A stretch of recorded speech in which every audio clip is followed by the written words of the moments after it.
24 মে 2023 স্থান হচ্ছে রাজস্থানের জয়পুর শহরের লালকুঠি। এই লালকুঠিতে ইমরান তার মা বাবার সাথে থাকে এবং তাদের একটা পুরো জয়েন্ট ফ্যামিলি আছে। আশেপাশেই তার যে কাকারা আছে, জ্যাঠারা আছে, তারা সবাই থাকে অ্যান্ড একটা হ্যাপি ফ্যামিলি থেকে সে বিলং করে। কিন্তু এই 24 মে 2023 সে তার মা বাবাকে বলে যে আমি এই গ্রামের মধ্যেই একটা জায়গায় কবুতর দেখতে যাচ্ছি, তো আমি কিছুক্ষণের মধ্যেই ফেরত আসবো। তো সে কবুতর খুব ভালোবাসতো এবং তার কবুতর নিয়ে এতটাই ন্যাক ছিল, ওই ক্লাস 7-এ পড়া ইমরান তার মা বাবার কাছ থেকে টাকা নিয়ে দূর দূরান্তে কবুতর কিনতে চলে যেত। তার এটা রীতিমতো নেশা ছিল। তো মা বাবা তাকে অ্যালাউ করে দেয়, সে ঠিক দুপুর 12টা নাগাদ বাড়ি থেকে বেরিয়ে যায়। কিন্তু দুপুর গড়িয়ে সন্ধে হয়ে যায়, সন্ধে গড়িয়ে প্রায় রাত হতে চলেছে। সবাই বাড়িতে ফিরে এসছে, কিন্তু ফেরেনি ক্লাস 7-এর ইমরান। এবং এই জিনিসটা নিয়ে বাড়ির সবাই টেনশন করতে থাকে। এরপর প্রতিবেশীরা আসে, প্রতিবেশীদের যখন বলা হয় প্রতিবেশীরাও টেনশন করতে থাকে এবং সবাই মিলে ওই যে লালকুঠি এরিয়া আছে সেই এরিয়াটা রীতিমতন চষে ফেলে। কিন্তু ইমরানের কোনো পাত্তাই নেই। এরপর 25 তারিখ চলে আসে। 25 তারিখ ইমরানের মা বাবা ডিসাইড করে যে না, আর ওয়েট করা যাবে না। ইমরান যদি আশেপাশে কোথাও থাকতো তাহলে নিশ্চয়ই আমরা পেয়ে যেতাম। ইমরান যদি কোনো আত্মীয়র বাড়িতে যেত সেটাও পেয়ে যেতাম। ইমরান যদি কোনো কবুতর আনতে যেত সেটাও কম বেশি আমরা জানতাম। ও কোথায় যায় সেটা আমরা জানি। তো সেই ক্ষেত্রে তারা সোজা এবার পুলিশ থানায় যায়।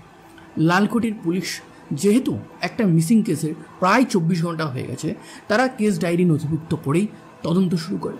এবার তদন্তেই তারা কোথা থেকে স্টার্ট করবে এই জিনিসটাই তাদের কাছে প্রথম কোশ্চেনিং। এবার দেখুন, এই যে লালকুঠি জায়গাটা আছে না, এই লালকুঠির চারিদিকটা খাল দিয়ে ঘেরা। মানে ওই জায়গাটা থেকে প্রচুর খাল যায় এবং এই খালগুলো বেশ দুর্নাম আছে। এই দুর্নামটা কেন? জয়পুরে প্রচুর খুন হয়েছে, প্রচুর মার্ডার হয়েছে। সেখানে লাশগুলোকে পিস পিস করে এই খালগুলোতে ভাসিয়ে দিয়েছে এবং সেই সময় বেশ বর্ষা পড়ছিল। তো এই কারণে পুলিশ ভাবছে যে যদি 24 ঘন্টা হয়ে গেছে আর 24 ঘন্টার মধ্যে যদি এই ইমরানকে না পাওয়া যায় তাহলে মোস্ট প্রবাবলি ওর হয়তো খুন হয়ে গেছে এবং যে খুন করেছে সে হয়তো এই লাশটাকে এই যে নালাগুলো আছে সেই নালাগুলোতে ভাসিয়ে দিতে পারে। তো এই কারণে পুলিশ প্রায় 100 জনের একটা টিম তৈরি করে এবং সেই টিম রীতিমতো সেই খালগুলোতে নামিয়ে দেয়। খালগুলো রীতিমতন চষে ফেলা হয়। পুলিশের একটা টিম যখন খালগুলোকে চষে ফেলছে তখন পুলিশের আর একটা টিম ওই যে লালকুঠি এরিয়া আছে না, সেই এরিয়ার সাইডে যত সিসিটিভি ক্যামেরা আছে সেইগুলো চেক করতে থাকে। এইদিকে ইমরান যেহেতু ক্লাস 7-এ পড়ে, তার কাছে কোনো ফোনও নেই, এই কারণে তার লোকেশনও কোনোভাবে কিন্তু পুলিশ ট্রেস করতে পারছে না। তো সিসিটিভি চেকিং প্লাস এইদিকে যে খালগুলো আছে সেগুলোকে রীতিমতন পুলিশ চষে ফেলছে ডুবুরি দিয়ে, আরও নানান কিছু। এইবার সিসিটিভিতে অদ্ভুতভাবে একটা জিনিস ধরা পড়ে, সেটা পুলিশ না ঠিক ক্লিয়ারভাবে বুঝতে পারছে না। 24 তারিখ ওই 12:30 নাগাদ ইমরানকে ছেলের সাথে যেতে দেখা গেছে, কিন্তু সেটা কি ইমরান এবং ইমরানের সাথে কে আছে এই জিনিসটা পুলিশ কনফার্ম হতে পারছে না। তার কারণ তাদের কাছে যে ইমরানের ছবিটা আছে সেটা তো একদম ক্লিয়ার ছবি, আর সিসিটিভিতে যে ছবিটা তারা পাচ্ছে সেটা খুব একটা ক্লিয়ার না।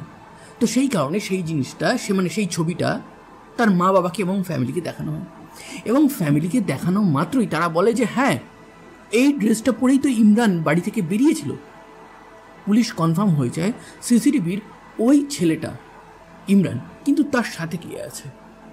যখন এই জিনিসটাও ফ্যামিলিকে বলা হয় তার সাথে কে আছে একে কি আইডেন্টিফাই করতে পারছেন, তখন ফ্যামিলি ইমরানের মা বাবা তারা আরও অবাক হয়ে যায়। তার কারণ কি, তার পাশে যে ছিল সে হচ্ছে ওই বাড়িরই ছেলে, ইমরানের যে কাকার ছেলে, তার সাথেই 12:30টার সময় সিসিটিভি ফুটেজে ওই লালকুঠির একটু বাইরেই একটা জায়গাতে দেখা গেছে।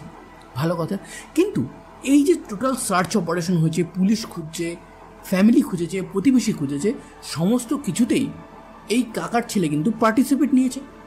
কিন্তু সে একবারও বলেনি সেই দিন 24 তারিখ ইমরানের সাথে তার দেখা হয়েছে। এবং এই যে কাকার ছেলে আছে তার নাম হচ্ছে ইরফান। তো ইরফান কেন বলেনি এই জিনিসটা পুলিশ এবং ফ্যামিলি দুটো পক্ষই বেশ অবাক হয়ে গেছে। এইবার ইরফানকে থানায় ডাকা হয়। থানায় ডেকে তাকে প্রথম কোশ্চেনিং করা হয় যে তোমার সাথে ও ওই দিন কোথায় গেছিল। প্রথমে না ইরফান বলে যে না সেই দিন তো আমার সাথে যায়নি। এবার পুলিশ বলে যায়নি, অদ্ভুত ব্যাপার, এই যে দেখো সিসিটিভি। তখন সিসিটিভি দেখে বলে ও আচ্ছা আচ্ছা আচ্ছা মনে পড়েছে, সেই দিন আমি ওকে একটা কবুতর দেখাতে নিয়ে গেছিলাম, কবুতর তো খুব ভালোবাসে। কিন্তু সেই দিন যেখানে কবুতর দেখাতে নিয়ে যাব সেই জায়গাতে যাওয়ার আগেই আমার না একটা কাজের কথা মনে চলে আসে, এই কারণে আমি বলি যে তুই বাড়িতে চলে যা, আমি কাজের ওখানে যাচ্ছি। বলে রাখি এই ইরফান সে কিন্তু অলরেডি কাজ করা শুরু করে দিয়েছে এবং তার কাজটা হচ্ছে সে একজন কসাই, সে মাংস কাটে। তো ভালোই ভালোই সমস্ত কিছু হচ্ছে, কিন্তু পুলিশ তদন্তের যে প্রেশারটা আছে না সেটা আরেকটু বাড়াতে থাকে। তো এইভাবে কন্টিনিউয়াস 18 থেকে 19 ঘন্টা এই ইরফানকে নানানভাবে পুলিশ তদন্ত করে। পুলিশ ক্লান্ত হয়ে গেছে, এবার পুলিশও না ডিসাইড করেছে যে একে আবার ছেড়ে দেবো। তার কারণ পুলিশও মনে মনে ভাবছে যে এ মোস্ট প্রবলি কোনো ক্রাইম করেনি, ওই দিন হয়তো কোনো একটা কোইন্সিডেন্সে রাস্তায় দেখা হয়ে গেছিলো, বা সত্যি সত্যি তারা হয়তো কবুতর দেখতে যাচ্ছিলো, যেহেতু ছেলেটা ইমরান কবুতর ভালোবাসতো, তো একে ছেড়ে দেওয়াই উচিত হবে।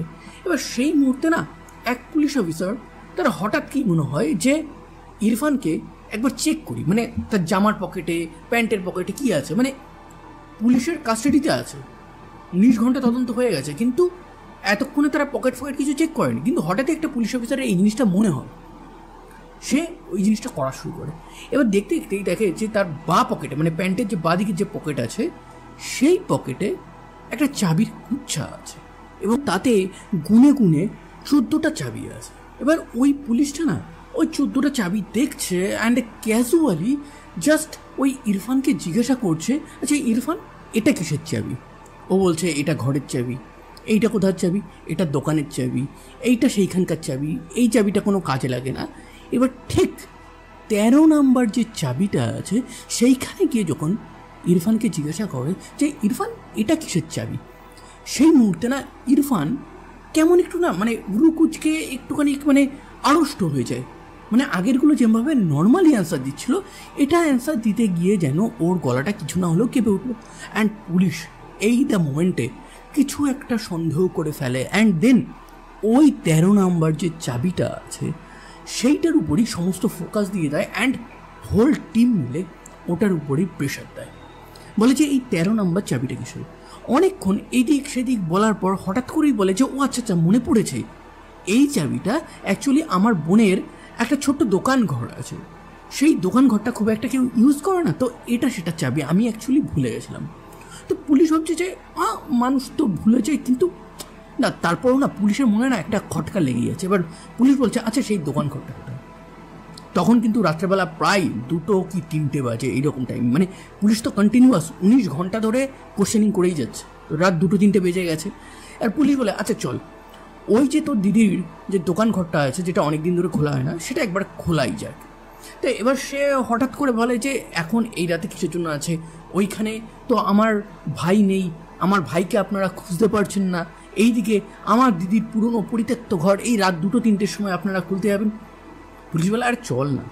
এবার গাড়িতে যখন পুলিশ ওকে নিয়ে যাচ্ছে ইরফানকে, তখন ইরফান কন্টিনিউয়াস বলছে আপনারা এইভাবে তদন্ত করেন, আপনারা তদন্ত করতে পারছেন না। তো সেই ক্ষেত্রে না পুলিশ বলে যে বাবু দেখ, এবার চুপ হয়ে যায়। তো ইরফান তারপর চুপচাপ হয়ে যায়। এইবার তার কাছ থেকে চাবিটা নিয়ে তারা ঠিক ওই যে দোকানটা আছে সেই দোকানটা খুলছে, তখন রাত 2-2:30 বাজে।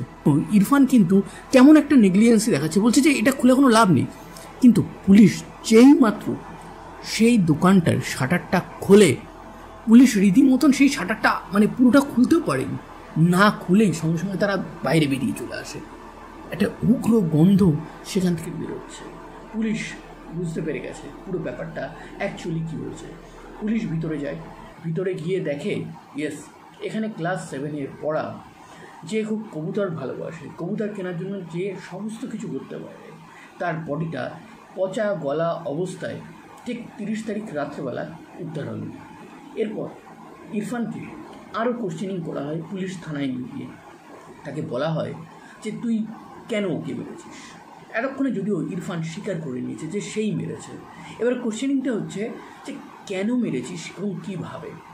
এবার কীভাবে যখন মারা হয়েছে সেই ব্যাপারটা যখন বলা হয় তখন বলে যে সেই দিন মানে 24 তারিখ হঠাৎই দেখি যে ইমরান বাড়ি থেকে বেরোচ্ছে আমি সুযোগ বুঝে তাকে বলি যে কবুতর দেখতে যাবি, এক জায়গায় কবুতর এসছে নতুন নতুন, খুব কম দামে পাওয়া যাচ্ছে, তুই এটি কিনতে চাস তো আমি তোকে হেল্প করবো।